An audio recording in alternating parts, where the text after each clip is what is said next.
I'm so happy because I know I'm going to ask you this question and the answer is going to be yes. Are you ready? Are you ready? Are you ready to fall in love with this quilt? Look at it. This is a 5-minute block.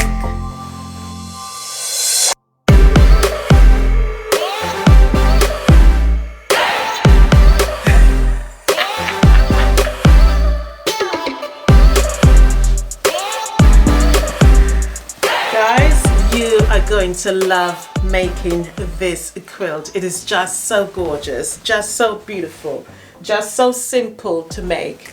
Look at it. And you can show off to your friends and tell them you've been working really hard on this quilt when you weren't. So beautiful. I call it pinwheel magic. It's a surprise because you didn't know it was coming when you made this quilt. So let me show you how I made this beautiful thing. Let's get into it, guys. But before we do that, don't forget to like and subscribe. Give me a thumbs up. Why?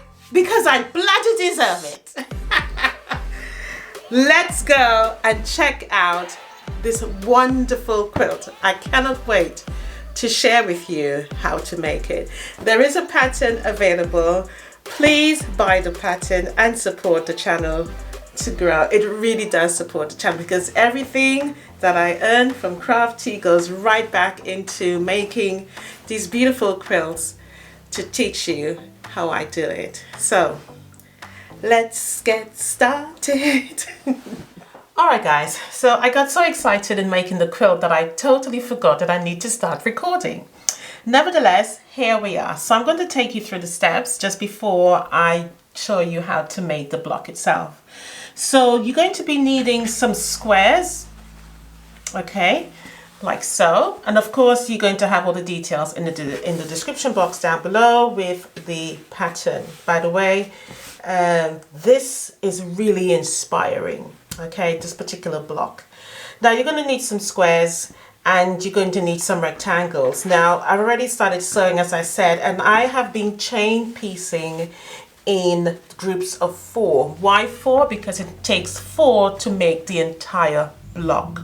Okay, now with this particular fabric here, the dark fabric, you will see this fabric repeated on each of the block. By the way, I am using yardage. You can use fat quarters or you can even use layer cakes, but you will have some waste. So I suggest you use fat quarters or yardage, which is what I'm actually using. Okay. However, as I said, you need 4 in order to make the block because it's a nice big block. And this particular black fabric, this rectangular fabric, is repeated throughout. So I would say we're working with lights, mediums and darks with your yardage. And but this one needs to be dark. Okay, now it doesn't have to be. You will know why I said it should be, why I recommend it should be. Because I think if it's a light, it will not be prominent within the pattern. Okay, you also need some background fabric, and my background fabric I've chosen is my light, which is white. All right, so I'm going to take apart now. As I said, I am being chain piecing in groups of 4. You don't have to, only because after I did all my cutting, I already organized which lights, darks, mediums I wanted to lay together. So you're going to be needing a longer piece of rectangle, which of course is going to be sewn on top like that. And you're going to do that for all 4 of your pattern so far. So all right guys, so now that I have all of my cuts here together, the easiest way to do this is to get all of the cuts, all the similar cuts, in the same format as the others. So you pile them up all together so that it's easier to start building the block. My advice is to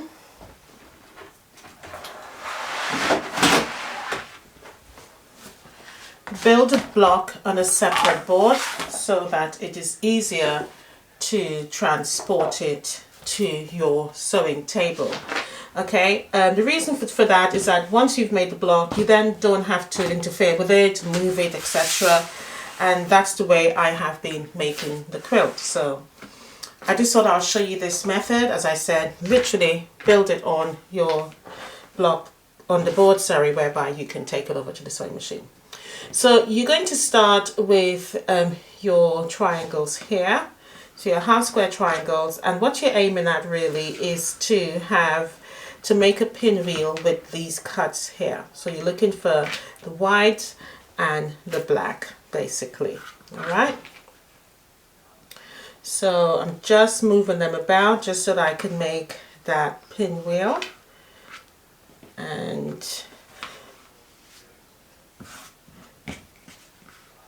what you don't want to do is to put similar colors next to each other. All right, so I'm going to put that one there, and I'm going to put probably, if I do, I'll take this one actually, and this one, and put that one there, and well, no, I'm going to move this one here. So all I'm doing, what I'm trying not to do is to put similar colors back together. So for example, I don't want to put these two back together because all I'm doing basically is making the block again. So I'm simply just looking for the colors whereby I don't have to do that. Okay, so where I can mix it up. So next one, I'll use this one there. And I can probably go in with that one there, this opposite. And I can probably use, I'll go for this one. And I'll use this one there. And for the last one there. Now, as you can see, we've got that on point there. All right, I just want to come out the block, the shadow, so you can see that. Right, so with the rest of the half square triangles, this is where you fit it in now to make the rest of the square.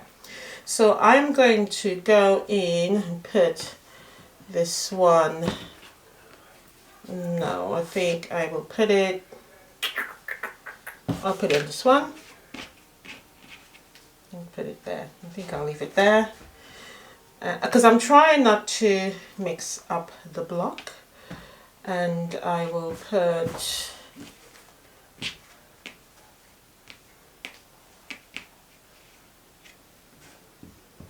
that one there. I'll go in with this one there.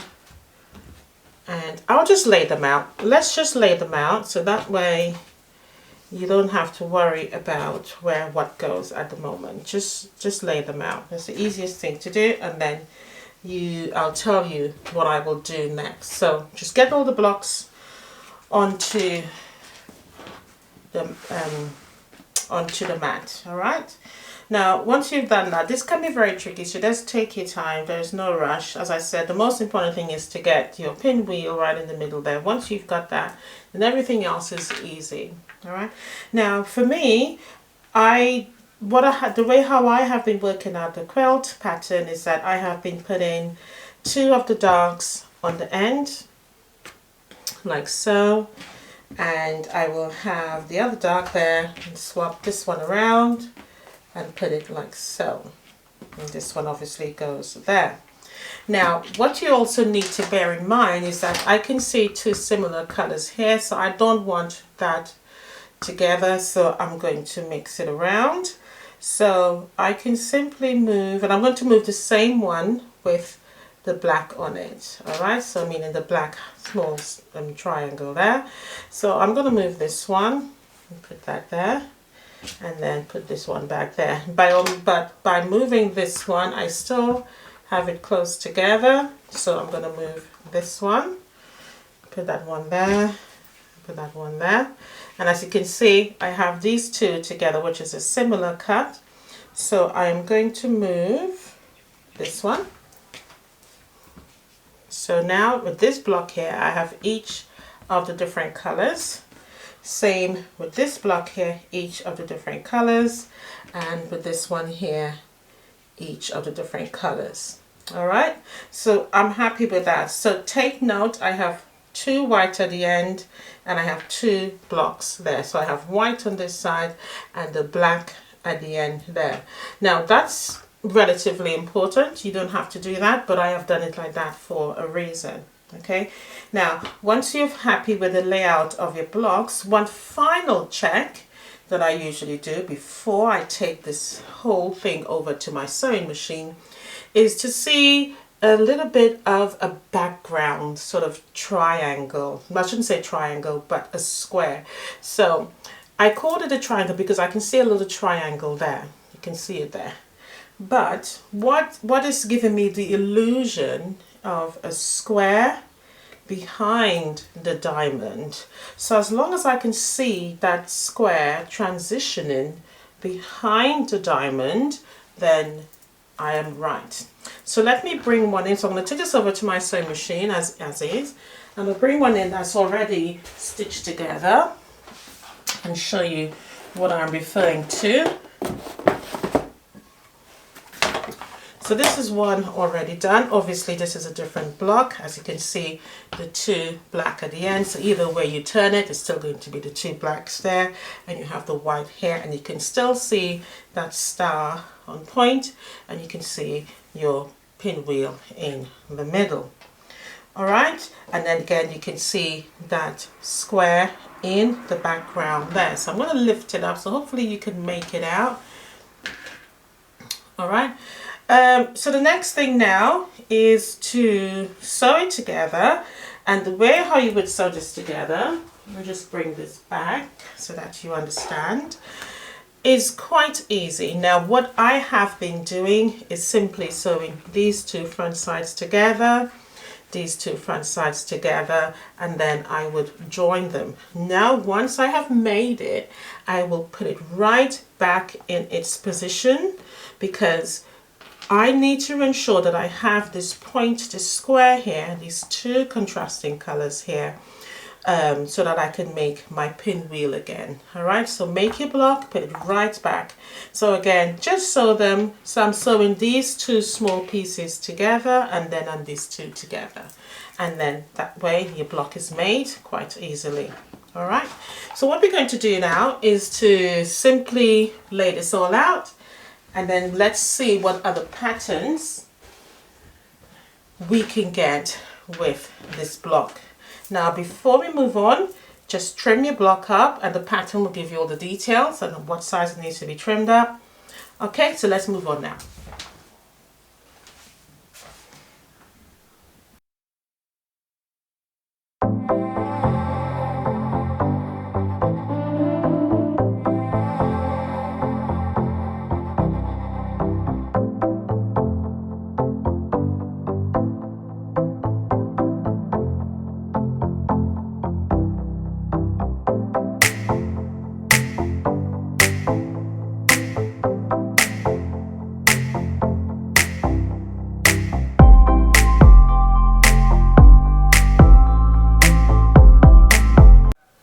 Now before I move on, I just wanted to show you this. So this is the original block that I made, and so when I'm working out a pattern, I tend to use scrap fabrics or use leftover bits or cut, just to make sure I can get the pattern right in my head. Now if you didn't want to add a contrasting color in the middle, you can add just one color, and you can see you get a nice square in the middle there, and you still get your on point, but it makes it more vocal. It really zooms in on that on point diamond there. Okay, but just to give you options, so you can go with the two colors in the middle, or you can just stay with the one. As you can see, I use white, but they're different shades of white. As again, it was just bits of scraps that I used to try and work out the pattern. Okay, just to give you some options. This quilt has turned out so beautifully. This looks like a lot of work was done to make this Pinwheel quilt, but in reality it isn't. It looks like you've done lots and lots of piecing and cutting into small fabrics, but it's so beautiful. Now tell me guys down below if you can spot the non-obvious pinwheels. Okay, now we know that each block gave us an individual pinwheel there with a block on point. But if I move right into the center, you can see that pinwheel there. But as you come out and you look deep into the quilt, you can see more diamonds just occurring. And it's just so beautiful. You can see a diamond encasing the diamond and a diamond, that you get one huge one. Just so beautiful. Now when you piece the block, you obviously know that you get this beautiful pinwheel here followed by a diamond on point. But you also get this beautiful pattern here as well. And you also get this non-obvious pinwheel that joins together when you get all the blocks together. Just so beautiful. Just so really nice. What a beautiful quilt that makes it look as though you've done so much work, when in reality you haven't. One thing I love about these 5-minute blocks is just so quick, so simplified, but yet it comes together really nicely. So beautiful. I also added a white border followed by a larger border to make this quilt 65 inches square. Absolutely gorgeous. And if you were to continue with your blocks, you will get more of the diamonds forming. Hence the reason why it's so important to use a really prominent color or your dark color in order to get those extra pinwheels. Now, if you've forgotten where the block is, this is the block here. But when it joins together with the other blocks, you get this sort of pinwheel and you get that one. Amazing, isn't it? So guys, I do hope you go ahead and make this quilt. It's absolutely beautiful. Okay, there's only 9 blocks here, but of course you can make more and make it into a really huge quilt. If you enjoyed this video guys, please like and subscribe for more. If you're new, as I said before, welcome. It's really lovely to have you on board. As I said before, also there is a pattern. And if you'd like to make it, by all means get the pattern. And thank you so much for supporting the channel. I really do appreciate it. Bye for now. Happy quilting. But before I go, I'm going to show you the back. It's really lovely. Very simple all over print, but really nice. Absolutely gorgeous. So guys, shall see you in the next one. Happy quilting. Enjoy the quilt. Bye for now.